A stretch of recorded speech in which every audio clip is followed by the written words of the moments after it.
Alors,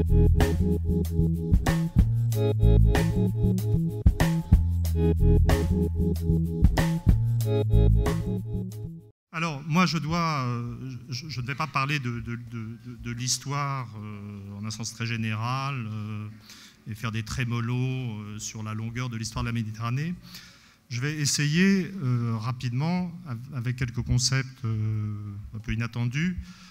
essayer de situer le moment de votre rencontre. Qu'est-ce qui se passe maintenant? Qu'est-ce que ça signifie sur divers plans, le superficiel et le plus profond? Hakim a très justement rappelé qu'on est, si on se met à la surface des choses, dans un moment qu'on pourrait qualifier d'épouvantable,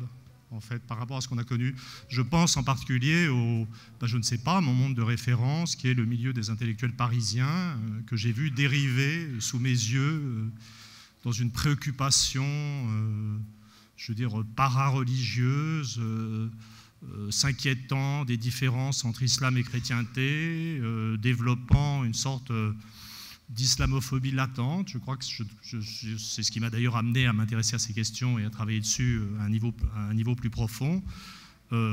Chose tout à fait paradoxale dans une Europe du Nord qui est en elle-même beaucoup plus incroyante que jamais et en théorie pas passionnée par les questions religieuses. Alors là, j'en arrive fondamentalement à la raison pour laquelle je suis ici, c'est que, exaspéré par l'islamophobie rampante des élites parisiennes, ou d'une partie croissante des élites parisiennes, j'étais amené à m'intéresser avec mon ami Youssef Courbage, qui est spécialiste de la démographie du monde musulman, en fait l'un des meilleurs spécialistes mondiaux de la démographie du monde musulman, à utiliser les données démographiques pour montrer, dans un livre qui s'appelle Le rendez-vous des civilisations, pour montrer à quel point l'hypothèse de conflit et de divergence était absurde, puisque l'idée d'essentialisation de l'islam, de séparation des civilisations pour l'éternité, apparaît, je veux dire, d'emblée absurde à un démographe, puisque ce à quoi on assiste actuellement, c'est au contraire à je veux dire, l'accélération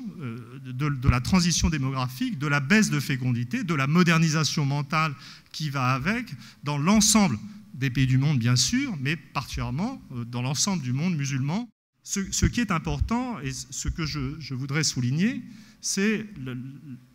ce qui est évoqué là, c'est l'importance du mécanisme de diffusion. La diffusion, je veux dire, de la modernité, des techniques, des comportements, c'est le contraire de la notion d'essence. C'est-à-dire, je suis capable de dire qu'il y a des différences de structure familiale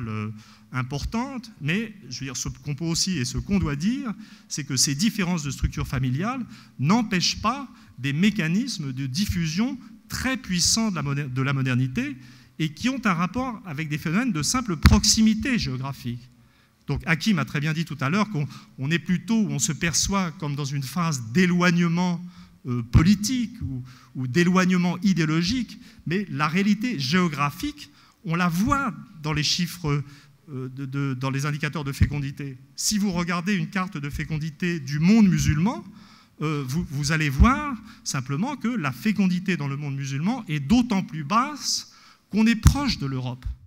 Quand on regarde l'évolution des échanges zone par zone, on se rend compte que la globalisation économique, ça a plutôt été une tendance à la continentalisation des échanges économiques. Ce qui s'est surtout fabriqué, c'est un immense marché nord-américain.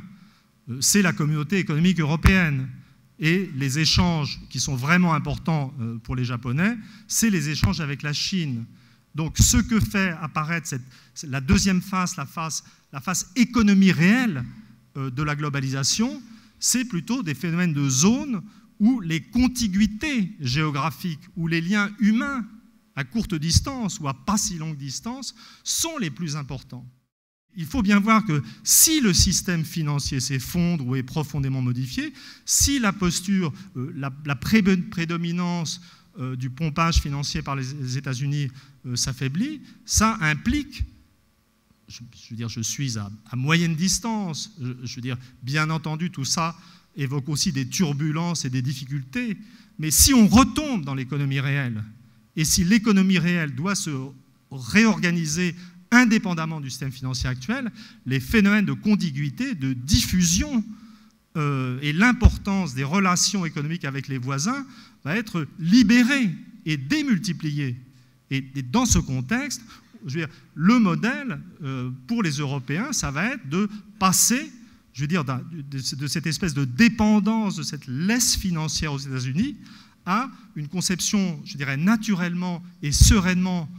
prioritaire de bons et efficaces rapports avec ses voisins, avec la Russie. Je ne mentionne pas la Turquie, dont on ne sait pas si je dis de bons rapports avec la Turquie, ça suggérera que je considère que la Turquie n'est pas européenne, donc je ne mentionne pas. Donc disons de bons rapports avec la Russie, avec l'Iran, qui est le voisin suivant, et bien entendu prioritaire aussi avec le monde arabe. Je vous remercie.